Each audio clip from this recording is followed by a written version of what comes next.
창세기 45장 5절에서 8절까지의 말씀입니다.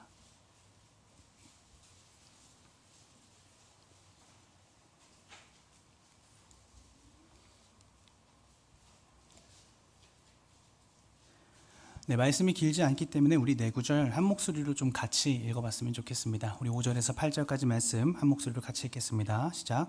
당신들이 나를 이곳에 팔았다고 해서 근심하지 마소서, 한탄하지 마소서. 하나님이 생명을 구원하시려고 나를 당신들보다 먼저 보내셨나이다. 이 땅에 2년 동안 흉년이 들었으나 아직 5년은 밭갈이도 못하고 추수도 못할지라. 하나님이 큰 구원으로 당신들의 생명을 보존하고 당신들의 후손을 세상에 두시려고 나를 당신들보다 먼저 보내셨나니 그런즉 나를 이리로 보낸 이는 당신들이 아니요 하나님이시라. 하나님이 나를 바로에게 아버지로 삼으시고 그 온 집의 주로 삼으시며 애굽 온 땅의 통치자로 삼으셨나이다. 아멘. 네, 오늘은 그간 7번에 걸쳐 나누었던 이 이어달리기 설교가 마무리되는 날입니다. 간략하게 지난 주제들을 돌아보면 먼저 앞선 주제인 이어, 이 신앙을 이어주는 일에는 신앙교육에 있어 우리가 먼저 기준을 어떻게 세워야 하는가, 어떤 기준을 세워야 하는가, 그리고 어떻게 주어진 삶과 이 신앙 성장의 균형을 어떻게 맞춰야 하는가, 그리고 또 마주하는 세상의 무게 앞에 우리가 어떻게 믿음을 전략적으로 이어주고 또 이어받아야 하는가를 나누었습니다. 그리고 중간에 이제 귀한 특강을 통해서 이 시대의 문화를 어떻게 변증하는 그 자세가 무엇인지도 나누었죠. 이어 다음 주제인 달리기에서는 작년 세대가 일상에서, 그러니까 주어진 일상에서 어떻게 교육함으로 달려가야 하는가에 대해서 나눠봤고요. 그리고 시니어 세대는 여전히 해야 할 사명들이 있음을 깨닫고 그 사명을 어떻게 감당하며 달려가야 하는가에 대해서 말씀을 나누었습니다. 그리고 오늘은 마지막 시간으로 우리 다음 세대의 달리기는 어떠해야 하는가에 대해서 말씀을 나눠보고자 하는데요. 우리가 너무나도 잘 알고 있는 말씀이죠. 요셉의 이야기를 통해서 한번 해답을 살펴보고자 합니다. 요셉의 이야기는 한 사람의 삶이 성화의 단계를 넘어 최종적으로 영화에 이르는 과정을 예표한다라고 말합니다. 그리고 영화에 이른다는 것은 자신의 삶이 하나님의 뜻 안에서 최종적으로 완성되었다는 것을 의미하는데요. 창세기의 마지막 장인 50장에서 요셉은 그러한 자신의 삶에 대해 이렇게 고백합니다. 우리 함께 창세기 50장 19절에서 20절까지 말씀 우리 같이 한번 읽어보도록 하겠습니다. 같이 읽겠습니다. 시작. 요셉이 그들에게 이르되 두려워하지 마소서, 내가 하나님을 대신하리이까.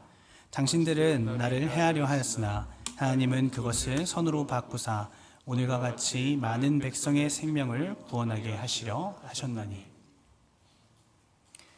아버지인 야곱이 죽고 나서 혹시나 요셉이 마음을 바꿔 자신들을 해치지 않을까 두려워하고 있는 형제들에게 요셉이 한 고백입니다.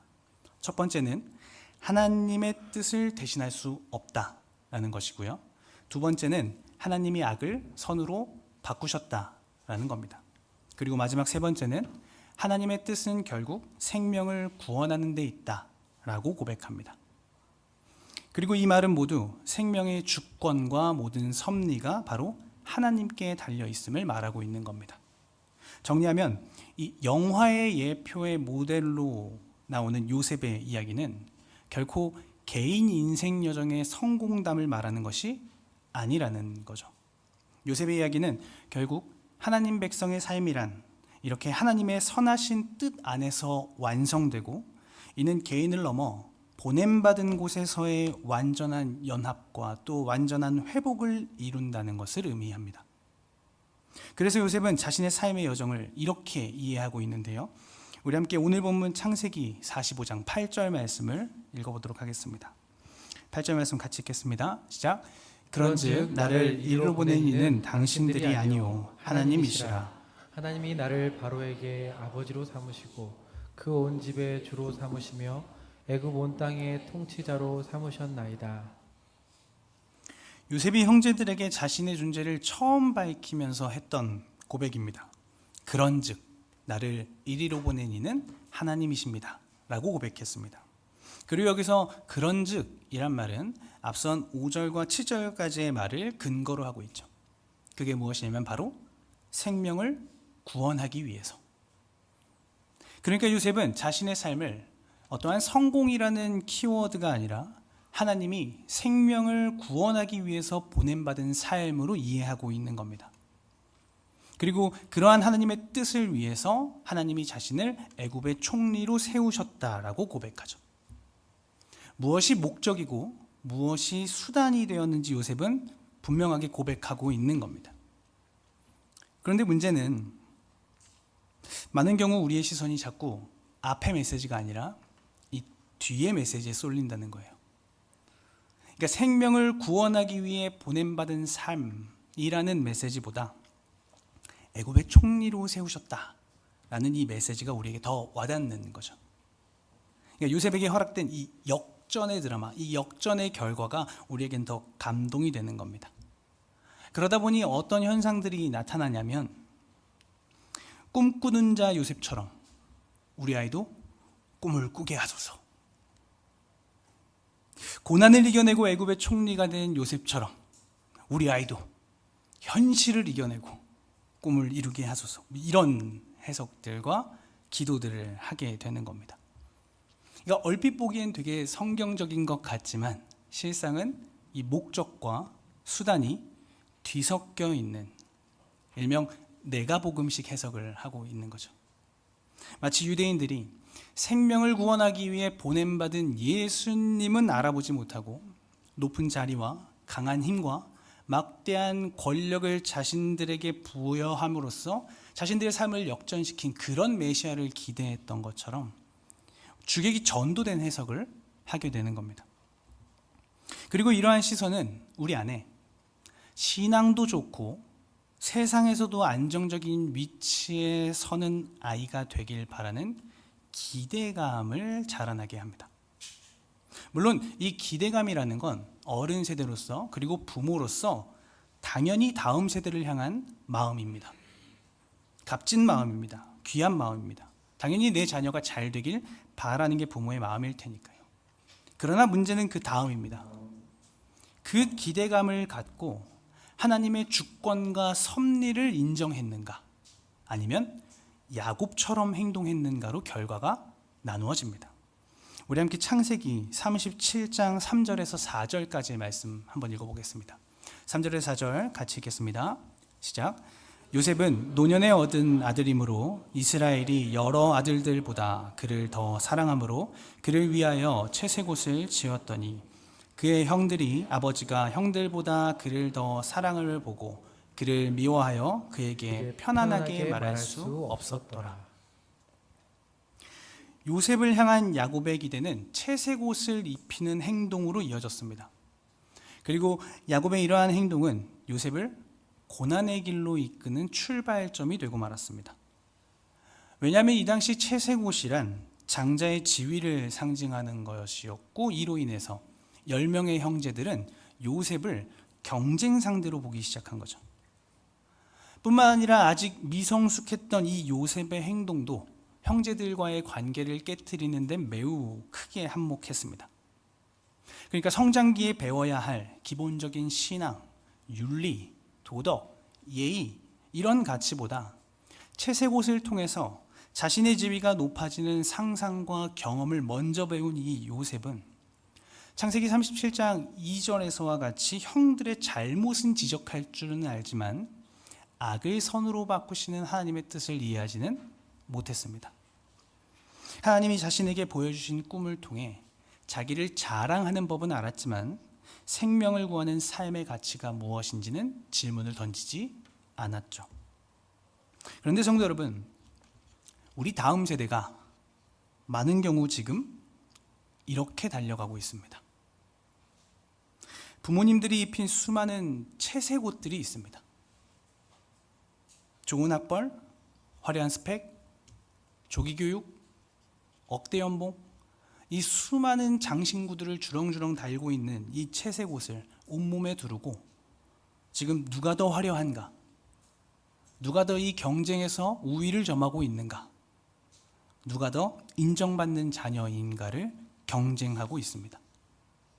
예의, 배려, 존중, 우정, 사랑, 나눔, 베품, 이러한 가치를 먼저 배워야 할 아이들이 4세 고시, 7세 고시, 선행학습, 이런 때에 맞지 않는 교육을 통해서 우월한 자가 지배하고 열등한 자는 복종하는 게 자연스러운 자연의 질서라고 지금 배워가고 있습니다. 그리고 실제로 이 시기는 칭찬을 통해 자존감과 정체성을 배워가는 시기라고 해요. 이 어린아이의 시기는. 그런데 이때부터 성적과 서열을 매기기 시작하니까 성적이 잘 나오고 서열이 높은 아이들은 요새처럼 자랑하는 것만 지금 배우고 있다라는 것이 교육학자들의 지론입니다. 나아가 내가 열심히 공부해서, 그러니까 내가 내 노력으로 경쟁에서 우위를 선점한 것이 뭐가 문제냐라고 말하는 아이들, 동시에 시험 점수 하나로 지금 인생이 다 끝났다고 말하고 있는 아이들이 날로 늘어가고 있습니다.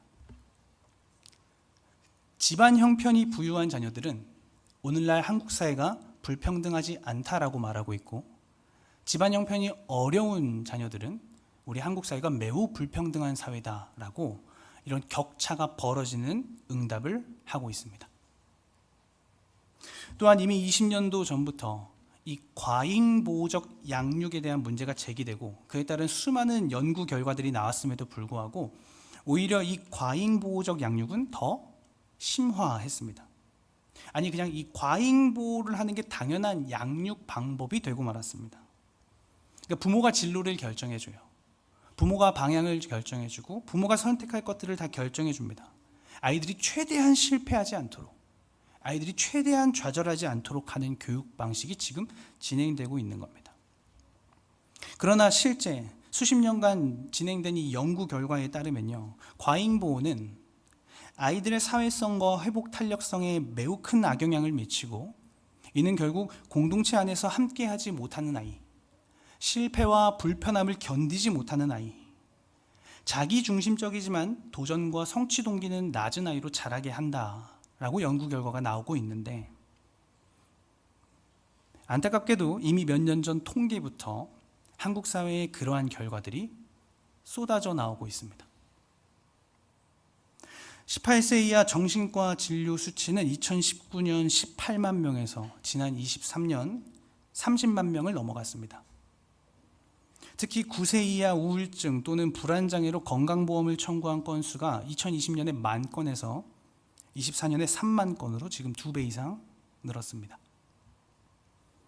그리고 청년들의 사회 불평등으로 인한 이 사회적 불안 점수가 5점 만점에 4점을 넘어가고 있습니다. 그리고 이러한 현상에 대해서 다수의 사회학자, 교육학자, 심리학자, 그리고 상담학자들이 계속해서 논문을 통해서, 책을 통해서, 그리고 최근에는 유튜브와 같은 미디어를 통해서 계속해서 이 위험한 경고를 알리고 있음에도 불구하고 세상은 여전히, 아니 이전보다 더 빠르게 이 채색옷을 입히는 경쟁이 치열해지고 있습니다. 4세 고시 시험 테스트가 대치동에서 열리면 30초가 안 돼서 매진이 되는 이 치열한 경쟁이 우리 사회를 망가뜨리고 있고, 그 안에서 다음 세대가 괴로워하고 있습니다.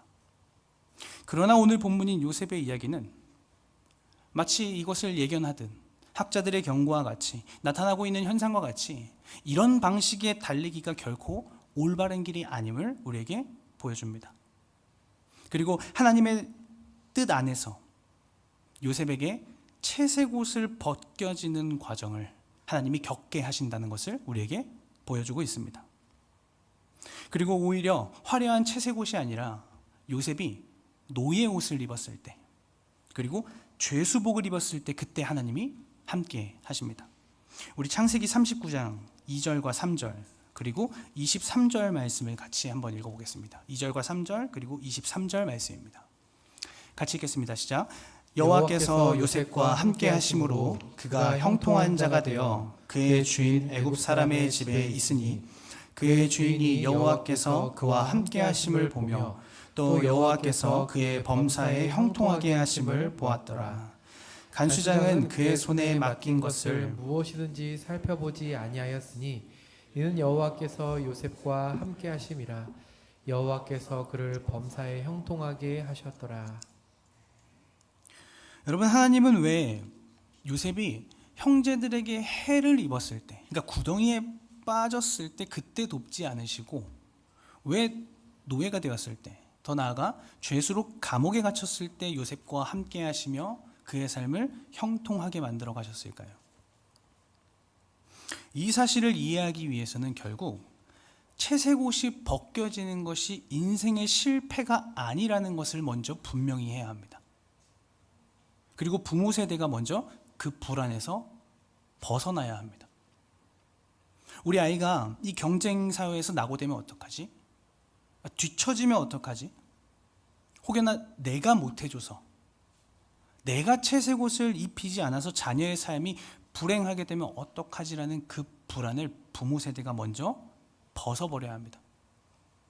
그리고 하나님의 뜻이 그 아이의 삶을 끌어가도록 맡겨야 합니다. 오히려 실패와 좌절 속에 하나님이 함께 하신다는 것을 아이들에게 가르쳐야 하는 겁니다. 그러니까 넘어지지 마가 아니라 넘어져도 괜찮아, 하나님이 끌어가셔 라는 메시지를 가르쳐줘야 되는 거죠. 제가 우리 예빗 아이들에게 정말 자주 하는 말이 있습니다. 그게 뭐냐면 바로 중꺽마입니다. 여러분 혹시 중꺽마라는 말 아시나요? 중꺽마 아시나요? 네, 중꺽마. 중꺽마라는 말은 중요한 건 꺾이지 않는 마음이라는 문장의 줄임말입니다. 중꺽마. 중요한 건 꺾이지 않는 마음이다. 그런데 저는 조금 다른 의미로 아이들에게 중꺽마를 외칩니다. 어떤 의미냐면 중간에 꺾였마 이렇게 그래서 애들 보고 서로 외치라고 합니다. 중간에 꺾였마 이러면 애들끼리 서로 외치거든요. 그러니까 인생은 어차피 중간중간 계속 꺾인다. 그러니까 쫄지 마라. 하나님이 어떻게든 너희 인생을 다시 붙이시고 살리시고 끌어가실 거다. 그게 끝이 아니다라는 말을 저는 아이들에게 해줍니다. 그러니 성도 여러분, 우리가 다음 세대에게 더 이상 채색 옷을 입히는 행동은 그만 멈춰야 합니다. 그리고 우리가 지금 자라나는 다음 세대에게 지금 어떤 옷을 입히고 있는지 우리는 묻고 또 물어야 합니다. 아이들의 인생을 빛나게 해줄 옷을 입히고 있는가? 아니면 하나님의 뜻을 드러내는 옷을 입히고 있는가? 정말 우리의 신앙의 눈을 다시금 점검하고 심각하게 질문해야 합니다. 그리고 그에 맞게 우리의 기도가 달라져야 합니다. 신앙도 좋고 세상에서도 좋은 위치에 올라가는 그런 슈퍼맨이 되게 해달라는 기도가 아니라 우리의 다음 세대가 어디에 있든지 누구와 있든지 하나님이 함께 하심으로 보냄받은 그 자리에서 생명을 구원하는 자가 되게 해달라고 기도해야 합니다. 낮은 자리에서든 가난한 사람들과 함께 있든 그곳에서 생명을 구하는 역할을 담당하게 하는 다음 세대가 되게 해달라고 기도해야 합니다. 그것이 바로 하나님의 주권과 섭리를 인정하고 우리 자녀를 주께 맡기는 바로 형통의 시작인 것이죠. 그리고 끝으로 저는 오늘 본문 말씀인 이 창세기 45장 5절에서 8절 말씀을 통해 우리 다음 세대에게 다음과 같은 위로와 도전을 주고 싶은데요. 가장 먼저는 너희의 달리기는 하나님이 끝까지 책임지신다라는 말을 해주고 싶습니다. 우리 함께 다시 한번 8절 말씀 상반절만 한번 읽어보도록 하겠습니다. 8절 말씀 상반절입니다. 같이 읽겠습니다. 시작.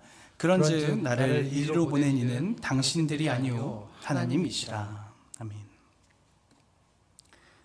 우리 다음 세대가 이미 하나님의 뜻 안에서 달리고 있다는 사실을 잊지 않았으면 좋겠습니다. 다시 말해 하나님은 너희를 결코 홀로 달리게 하시는 분이 아니라 하나님의 뜻 안에서 너희를 가장 영화로운 곳으로 지금 보내고 계신다라는 사실을 기억했으면 좋겠습니다. 그리고 그렇게 달리는 과정에서 분명 넘어질 때도 있겠죠. 좌절할 때도 있을 겁니다.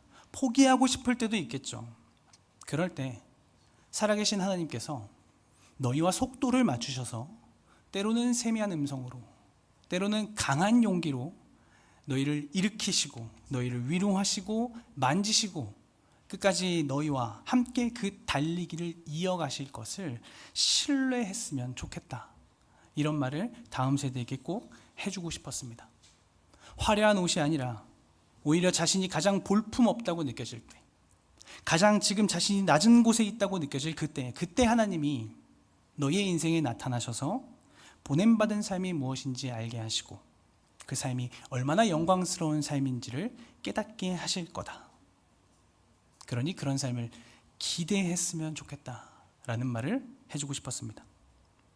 두 번째로, 너희의 달리기는 생명을 구원하는 아주 위대한 달리기다라고 말해주고 싶습니다. 우리 함께 5절 말씀, 이번에 하반절인데요, 5절 말씀, 하반절 말씀 같이 읽어보도록 하겠습니다. 같이 읽겠습니다. 시작. 하나님이 생명을 구원하시려고 나를 당신들보다 먼저 보내셨나이다. 요셉의 이 보냄받음은 몇몇 사람에게만 주어지는 특별한 사명이 아닙니다. 하나님의 백성이라면 누구든지 생명을 위해 보냄받습니다. 내 가족 한 사람의 생명을 위해서 우리가 보냄받습니다. 내 주변 이웃 한 사람의 생명을 위해서 우리가 보냄받는 겁니다. 에베소서 2장 10절은 이렇게 얘기합니다. 제가 한번 읽어보겠습니다. 우리는 그의 만드신 바라 그리스도 예수 안에서 선한 일을 위하여 지으심을 받은 자니 이 일은 하나님이 전에 예비하사 우리로 그 가운데서 행하게 하려 하심이라. 아멘. 다음 세대를 향한 하나님의 이 선하신 뜻은 요셉의 이야기를 통해서 알 수 있듯이 개인의 성공을 꿈꾸게 하지 않고 다른 사람의 생명을 살리는 일로 나아가게 합니다. 그리고 정말로 그 한순간을 위해서 우리를 준비시키십니다. 사실 지난 3월에 제 20년지기 친구가 먼저 하늘나라로 갔습니다. 그리고 장례를 치르는 과정에서 정말 갑작스럽게 우연찮게 제가 이제 발인 예배를 집도하게 됐습니다. 물론 예배 형식은 아니었고 그냥 짧게 발인 기도를 통해서 친구를 보내주는 시간을 갖게 되었는데요. 그때 이제 같이 있던 제 20년지기 친구들 한 8, 9명 되는 친구들은 아무도 예수님을 믿지 않는 친구들이었습니다. 근데 그 자리에서 저는 발인 기도를 하게 됐습니다. 그리고 제가 발인 기도를 하고 장례를 마쳤는데 그 이후에 친구들이 저에게 와서 그러더군요. 네가 기도해줘서 친구를 잘 보낼 수 있었다. 그때 저는 진심으로 하나님께 감사기도 드렸습니다. 주님, 제가 오늘 하루 이 기도를 위해서 10년을 신학을 공부한 거라면 충분합니다. 그거면 족합니다. 다음 세대 여러분에게 꼭 이 사실을 알려주고 싶었습니다. 여러분의 삶이 세상의 그 어떤 자랑과 가치가 되지 않더라도 하나님의 선하신 뜻 하나를 드러내는 삶이라면 그것이야말로 완전한 삶이다.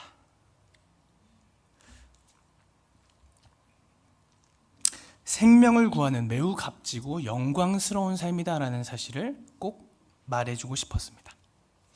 마지막으로 지금 혹시나 삶의 여정이 너무 버겁고 지금 자기 삶이 흉년처럼 느껴지는 다음 세대에게는 너희의 달리기가 이 흉년을 이겨내는 매우 큰 구원이며 또 그 큰 구원을 통해서 너희의 다음 세대에게 세상을 제공한다라는 말을 해주고 싶었습니다. 우리 함께 6절과 7절 말씀 한번 같이 읽어볼까요? 6절과 7절입니다. 같이 읽겠습니다. 시작. 이 땅에 2년 동안 흉년이 들었으나 아직 5년은 밭갈이도 못하고 추수도 못할지라. 하나님이 큰 구원으로 당신들의 생명을 보존하고 당신들의 후손을 세상에 두시려고 나를 당신들보다 먼저 보내셨나니. 네, 우리 다음 세대들에게는 정말 죄송합니다. 정말 죄송하지만 흉년이 맞습니다. 기후위기, 인구소멸위기, 경제위기, 극심한 갈등과 끊임없는 전쟁, 그리고 정말 아무것도 예측할 수 없는 이 불확실성과 불안정성. 이보다 더 흉년일 수 있을까 싶을 정도로 불안한 시대를 살아가고 있는 것이 우리 다음 세대입니다. 그러나 이 사실을 꼭 기억했으면 좋겠습니다. 하나님의 구원은 결코 작지 않습니다. 결코 작은 구원이 아닙니다. 요셉을 통해 이루어진 하나님의 구원은 단지 요셉의 가족을 살리는 일만이 아니었죠. 왜냐하면 이 요셉의 고백을 통해 언급되는 이 큰 구원이란, 먼저는 아브라함을 통해 하나님이 말씀하신 그 언약이 성취되는 일이었습니다. 그리고 훗날 이 요셉의 이야기를 읽으면서 지금 광야를 돌고 있는 출애굽 백성들, 그 수백만의 출애굽 백성들에게는 이 자체가 구원이 되는 일이었습니다. 나아가 요셉이 누굴 예표하나요? 예수 그리스도를 예표합니다. 예수 그리스도를 통해서 모든 민족을 구원하시는 일로 예표되는 정말 그 놀라운, 말로 형언할 수 없는 그 큰 구원을 말하고 있는 것입니다. 따라서 지금 다음 세대가, 그리고 지금 우리가 마주하고 있는 이 흉년이 정말 우리를 아무리 두렵게 한다 할지라도 그보다 비교할 수 없을 만큼 훨씬 큰 하나님의 구원 계획이 있음을 먼저 신뢰함으로 우리는 우리에게 주어진 삶을 달려나가야 합니다. 그리고 다음 세대가 또 그 다음 세대에게 바통을 이어줌으로써 영화에 이른다는 것이 무엇인가? 개인을 넘어 보냄받은 곳에서 완전한 연합, 완전한 회복을 이룬다는 것이 무엇인가를 우리 다음 세대가 먼저 경험하게 되기를 간절히 소망합니다. 끝으로 우리 부모 세대 역시 지금 이 험난한 삶을 살아가면서 다음 세대를 또 끌어가야 되는 그 짐을 짊어지고 있는 이 우리 부모 세대 역시 이 큰 구원의 여정 가운데 우리가 지금 달려나가고 있음을 기억해 주셨으면 합니다. 그리고 우리가 다음 세대보다 앞서 나가고 있음을 기억하시면서 먼저는 우리의 생각과 우리의 뜻을 내려놓고 하나님의 선하신 뜻을 구하면서 나의 자녀만이 아니라 하나님이 내 눈에 밟히게 하신 수많은 자녀들과 그 자녀들이 살아갈 사회와 그리고 그 자녀들과 함께 공동체를 이뤄가야 될 이웃들이 모두가 하나님 안에서 회복되고 연합을 이뤄가게 해달라고 기도해 주시기를 부탁드립니다. 그렇게 모든 세대가 이 요셉의 이야기처럼 성화의 단계를 지나 정말 최종적인 그 구원의 완성, 영화에 이르게 되기를 주님의 이름으로 소망합니다.